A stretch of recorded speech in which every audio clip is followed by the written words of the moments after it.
Good morning, friends of the media. Welcome to this press briefing. The Chief Executive will first speak and then the floor will be open for questions. Please wear a mask at all times and observe social distancing. Chief Executive, friends of the media, Hong Kong citizens, good morning. Yesterday, over 100 confirmed cases were recorded in Hong Kong. So let me first brief you on the latest epidemic situation. Of the 107 confirmed cases, this figure represents the first day since early December when we recorded over 100 cases. And of these cases, 102 are local cases, with 46 of them being untraceable. This shows that we still have transmission chains across the territory. So what we need to do now is to join hands and curb the transmissions as soon as possible. In this wave of the epidemic, in terms of curbing the transmission chains, the government has stepped up its effort on various fronts. But of course, in the light of the latest situation, we need to follow up on a number of areas. Our enhancements include the exercising of the powers delegated under Cap 599 to compel certain persons and groups to conduct tests. In terms of problematic buildings and other clusters, repeated testing can be performed. In relation to higher risk groups, such as residential care homes and their staffers, we have been conducting regular testings, and I believe that we're already in the 5th round. In relation to persons and buildings subject to compulsory testing, the other area of our work includes inspections, so that we can check and verify if the persons and buildings concerned have been duly receiving tests according to the compulsory testing requirements. And if necessary, we will spare no effort in evacuating residents in the whole building or certain residents in the building. Take yesterday as an example. Professor Yuen Kwok Yung paid a site visit, and then residents living in Unit 1-3 below the 12th floor of Wah Fong House in Chai Wan, Hill Fong House, Fong Wah Estate, were evacuated. As for the threshold for issuing compulsory testing notices, the previous criterion was 4 units with unlinked cases. The threshold had been lowered to 2 units, and because of the recent outbreaks in Yau Chi Mong area, within the specified area, we have further revised the criterion so that as long as 1 unit has a confirmed case, the whole building will be subject to compulsory testing.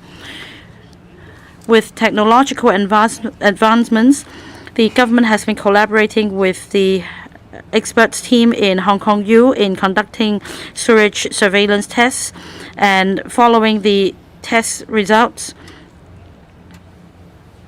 enforcement action will be taken. In fact, announcement will be made later on today for more buildings to be included in the compulsory testing notice as long as the virus has been found positive in sewer tests for more than 3 consecutive days. And we've also expanded the mandatory testing, including 300,000 foreign domestic helpers, 500,000 construction workers, as well as couriers. We would encourage them to be tested. Since late November, at the onset of the current wave, we already tested 2.1 million people, and we want to bring out this message. Indeed, we recorded over 100 confirmed cases yesterday, and it really sparks a lot of concerns whether the situation is worsening. But according to our experts' analysis and overseas experience, when the testing capacity is enhanced in a certain place, what follows is inevitably an increase in the number of cases. For example, 55 cases identified yesterday actually came from mobile testing stations and testing centers. And we also have over 30 to 40% of these cases without symptoms. So imagine if we do not have mandatory testing in place, a person without any symptom may not just go to a test center for a test. So let me reassure the public not to panic. What we need to do now is to identify these cases as soon as possible, for the confirmed cases to be isolated and treated. We also need to make sure contact tracing is done to prevent the spreading of the virus. Last week, we set up an office for contact tracing. It's now in operation and yielding result. As I mentioned today, we need to step up our effort in conducting tests on a mandatory and voluntary basis. Later on today, the Food and Health Bureau will be announcing additional measures. For example, in the specified area in Jordan and Yau Ma Tei, we have identified some buildings in this core area where the environment is quite undesirable. These buildings are the 3-nil buildings, and as a result, within this specified area in Jordan and Yau Ma Tei, we will be designating a core zone, and every resident living in these buildings in the core zone will be required to be tested on a mandatory basis. In other words, the building will not be listed as one of the buildings for compulsory testing when a unit is identified as having a confirmed case. At the moment, the departments and bureaus are joining hands in identifying these buildings. I believe that the number will be quite significant. Second, in Jordan and Yau Ma Tei, for buildings outside this core zone, the same threshold still applies. That is, compulsory testing will be required if one or more confirmed cases in a unit is identified. At the same time, we will continue with sewerage surveillance tests. Even if no case has been identified in a building, if the sewer test result returns positive, the whole building will be subject to compulsory testing. Later on today, we will be announcing 2 such buildings to be included. In other words, the surveillance team has identified positive test results in the sewage of 2 buildings in the past 3 days. The third measure is that in relation to the testing method for buildings in Jordan and Yau Ma Tei, especially when the problem is more serious, we will be extending the same arrangement to other areas or districts. Now, if buildings within this specified area has 1 or more confirmed cases in the unit in the past 14 days, it will be subject to compulsory testing. Now, the arrangement will be extended to Sam Shui Po, and the Food and Health Bureau will be making announcement in due course. All in all, we'll be stepping up our effort in testing and identification so that we can identify confirmed cases as soon as possible and to curb the transmission chains. In light of the current epidemic, I think we're all prepared. The series of social distancing measures to be expired by midnight Thursday will be extended. And again, later on today, the Food and Health Bureau will brief you on the details. As I mentioned last week, we have heard very strong views from the sectors. They propose, instead of a broad brush approach regulating all premises in the same way, a more precise and targeted approach should be taken so that we could address the needs of the public in their daily activities and to alleviate the burden on the sectors. We have asked the bureau chiefs and department heads to put their heads together and further discuss the possible options with the industries. In the same vein, earlier we announced that the market for Lunar New Year will be cancelled. However, we consider at the same time the needs of the public in holding certain activities during Lunar New Year, and the fact that if we cancel the flower market for Lunar New Year, there might be crowds gathering elsewhere, and hence there will be some new arrangements in relation to the Lunar New Year market. And we'll be discussing with the stakeholders, and announcements will be made in due course. Starting from tomorrow, for 3 days, the Legislative Council will hold a debate on the Policy Address 2020.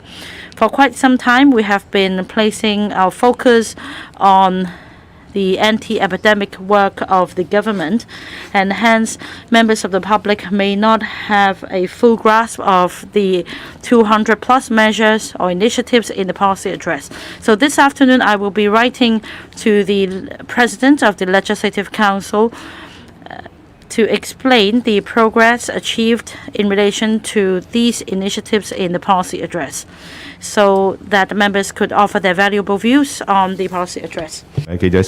Now we'll open for the questions, and state the media represent and speak through the microphone. In the back row, the reporter in black. Cable News. Good morning, Mrs. Lam. And on the epidemic, you mentioned that in the specified area of Jordan that you will create a core zone. Have you taken the expert suggestions that since the Yamate Jordan have multiple cases, would you consider to perform compulsory testing for the Yamate Jordan entire area? We have interviewed the public. They don't know which are the voluntary testing and which are subjected to compulsory testing. The information is limited for the elderly that rarely go out and for the ethnic minorities, for example. Would you consider compulsory testing for the entire district so to give some uniformity? Another question area, and the foreign press reported that Beijing will have introduced great reforms to the Hong Kong political system. And Leung Chen-ying said that selecting the chief executive through consultation is not illegal. Do you agree? And for the basic law principles to achieve universal suffrage by gradually, would you see this approach as going backwards? Thank you for your question. And it's undeniable that more testing would help us to identify the cases early, especially the asymptomatic cases, so we can arrange them to quarantine and conduct contact tracing and reduce transmission risk. In the course of fighting the epidemic, we have to take into account of the reality of implementation, our capability, and what will be the results. With the central people's government support and the help of technology, today our laboratory testing capability have been greatly enhanced, and for a daily single tube testing capacity is around 100,000. At the same time, we stressed that the test should be done through professionals, and we arranged the public to get sampling at this sampling points. As for when and where the test can be done, we need to make a difficult decision. For example, the testing capability on the sampling locations and so on, we have to allocate it in an area where it counts. And just like I mentioned about the sewage surveillance program, I very much hope the Environmental Bureau and the Hong Kong U team can conduct sewage surveillance all across Hong Kong so that we can get an idea of the sewage discharged to check for antivirus and so on. After some discussion and allocating more manpower and even assuring that resource is not a problem. And now the daily sampling of sewage and testing at the Hong Kong U laboratory, and they could get the results of the next day. We're able to conduct 20 samples, collect 20 samples from manholes. Therefore, we concentrate our effort in Yau Ma Tei in Jordan District. That doesn't mean Yuen Long, Sam Shui Po, and Kowloon City don't require this. We have to set our priorities. The second question on the Hong Kong political system. I'm holding up the basic law on Article 45. It said quite clearly that how we should develop our political system. Yes, that's the sentence you mentioned to exist, that the chief executive of the Hong Kong Special Administrative Region shall be selected by election or through consultations held locally and be appointed by the Central People's Government. The reality is, since the unification, the past chief executive were selected by elections. I personally have led a reform drive on the election method for chief executive back in 2014-15, and also I have run a CE election myself. Whether from the history perspective or for the impact an election will bring to the society, an election of the chief executive will be more appropriate. Well, selected through consultation, this line to exist in the basic law. Therefore, I can't say this is against the basic law. Well, actually, we need to amend the Schedule 1 of the basic law, which is Article Annex 1, which we need to go through a very stringent process. I'll be frank. Now that you ask me, now that we have the chief executive is elected by chief executive, it shall continue to do so. Well, we can only elect a chief executive, and in the course of the election, the candidates can explain to the public that how Hong Kong under the management have new expectations and policies and directions. In fact, the Central People's Government, since the reunification, have been very sincere to conduct elections for Article 24, and based on principle of gradual and orderly progress. And from the 400-person electoral committee to 800 to 1,200, and for the October 31st decision, that was a widely representative nomination committee would allow universal suffrage. The Central People's Government, for the implementation of Article 45 in a gradual and orderly progress to achieve universal suffrage, is plain for all to see. What happened? In fact, some Hong Kong individuals have obstructed the progress of democracy. A few years on, the Hong Kong actual circumstances is quite worrying. That's why there's quite be the same rationale that why we need to enact the national security law. When the Hong Kong actual circumstances have become quite risky or even endanger national security and threaten to full implementation of one country, two system. And as one of the CPG's action is fully understandable, as the Special Administration Region Government, of course, will fully cooperate. And the Chief Executive also responsible to the Central People's Government and the Hong Kong people. And at the same point in time, I have no specific details on how could we introduce changes. Next question. The reporter on the left. From South China Morning Post.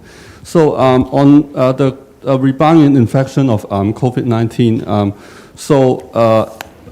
as the government extend the social distancing measures, apart from what you just suggested, would the government consider other measures such as financial assistance or relaunching measures to support employment? Yesterday, when health officials talked about the COVID-19 situation, they sort of suggested that the ethnic minorities' cultural background was put them at risk.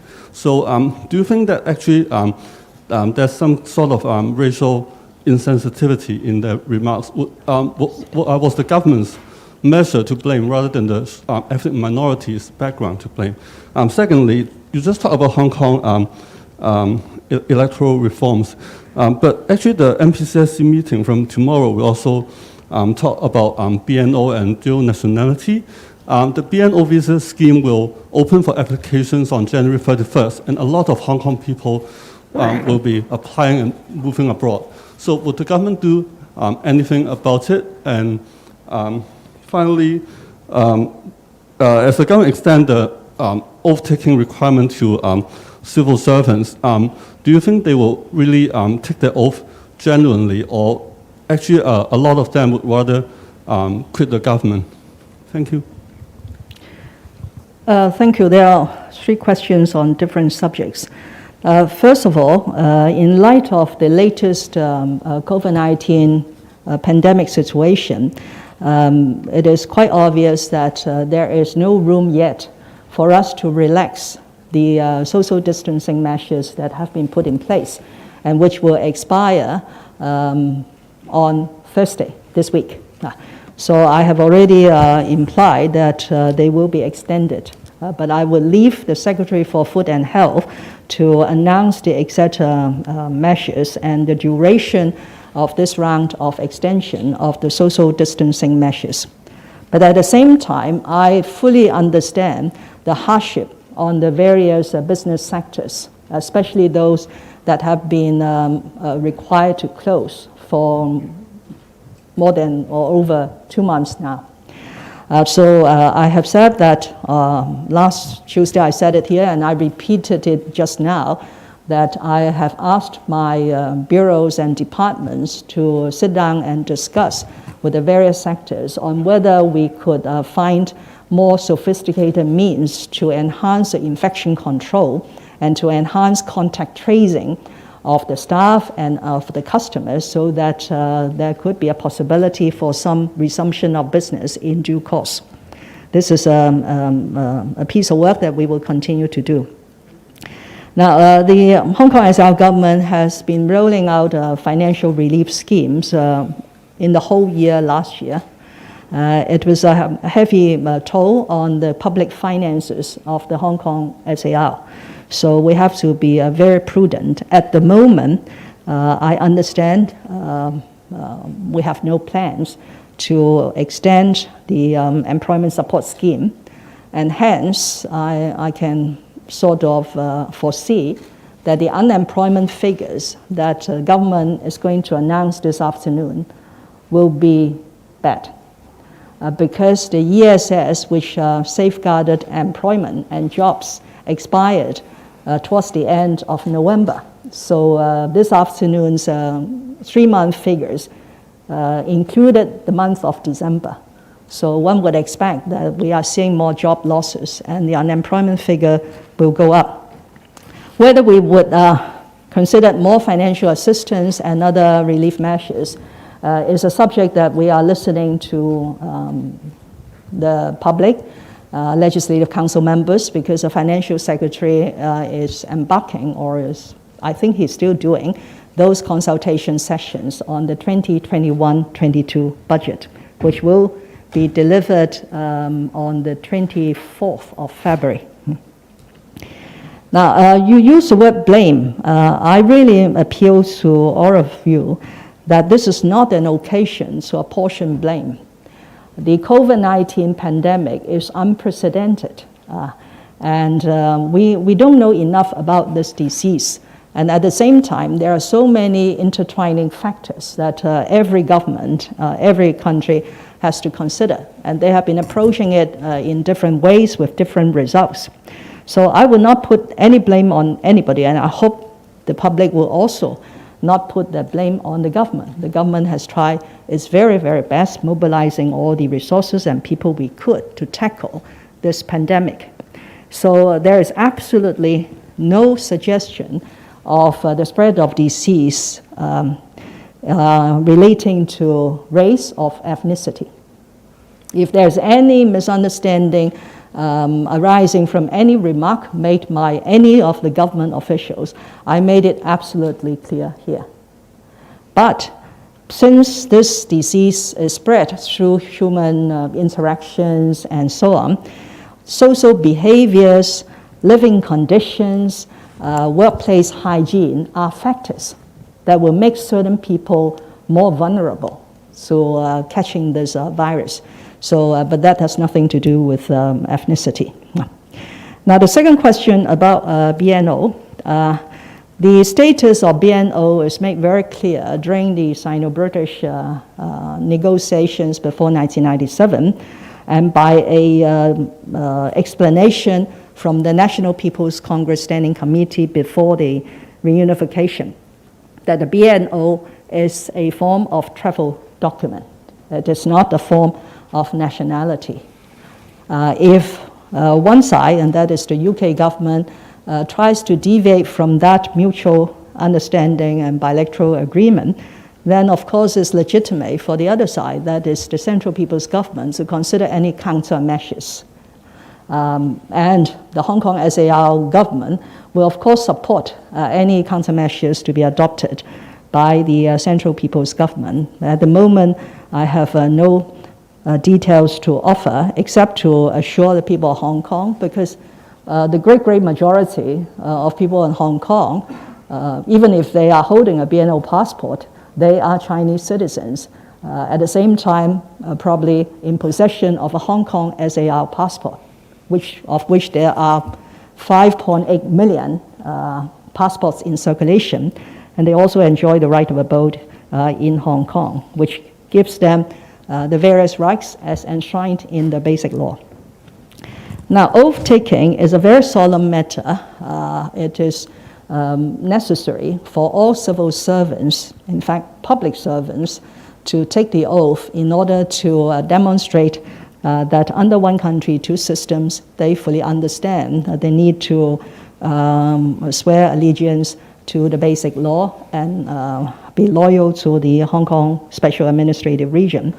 But your question is very interesting. Whether a civil servant or any person in taking the oath is genuine, I don't think I have an answer for that. So ultimately, the test lies in the behavior. If somebody who has taken an oath to swear allegiance and pledge loyalty has subsequently done something which is in breach of the oath, then appropriate actions will have to be taken by the authorities. Thank you. Last question for the day. The reporter on the right-hand side, Mrs. Lam, Now TV. My question is this.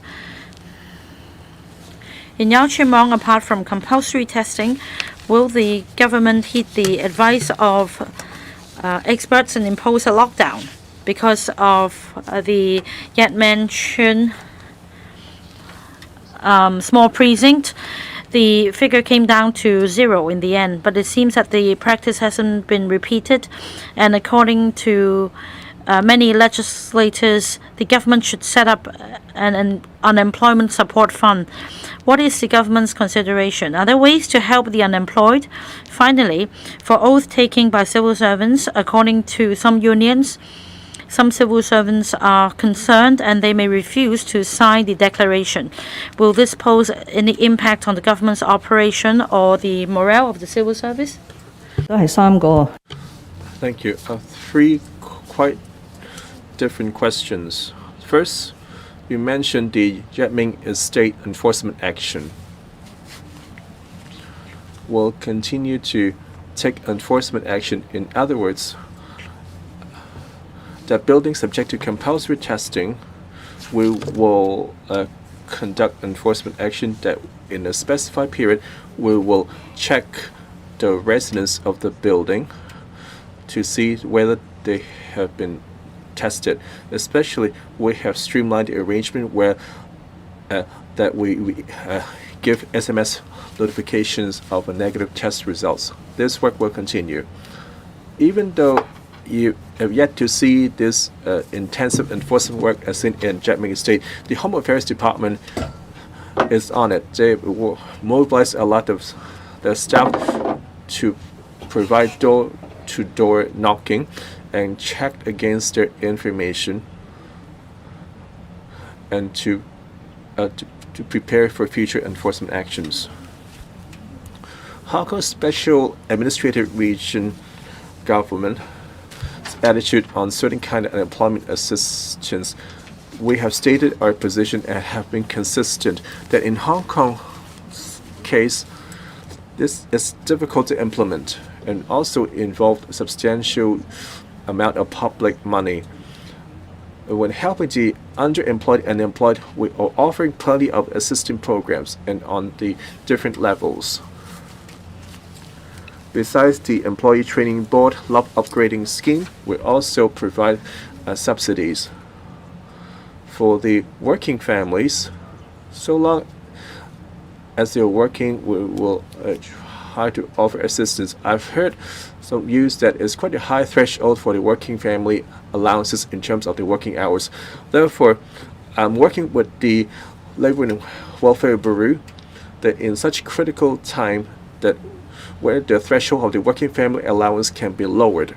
So those who are working on casual jobs with not that many hours are eligible for working family assistance. Of course, which will indeed create more employment opportunities. Well, besides the government, the Construction Industry Council have also dug into in reserves to create more positions, or whether training positions or on-the-job training positions to provide employment opportunities. We will continue with this work. Third question, on the civil servants oath taking. We request the civil servants oath taking as a condition of appointment. When you are recruited, you need to support the Hong Kong SAR government and support the implementation of basic law and one country, two system. And asking them to sign a declaration or to take an oath is not something extra, but rather as part and parcel, and to allow them to acknowledgement of the public expectations. And since last July, it was applicable to the new recruits, and over 4,000 new recruits were more than happy to sign the declaration. As for whether there are one or two appointees who are aware of this requirement, well, we just issued an offer to them.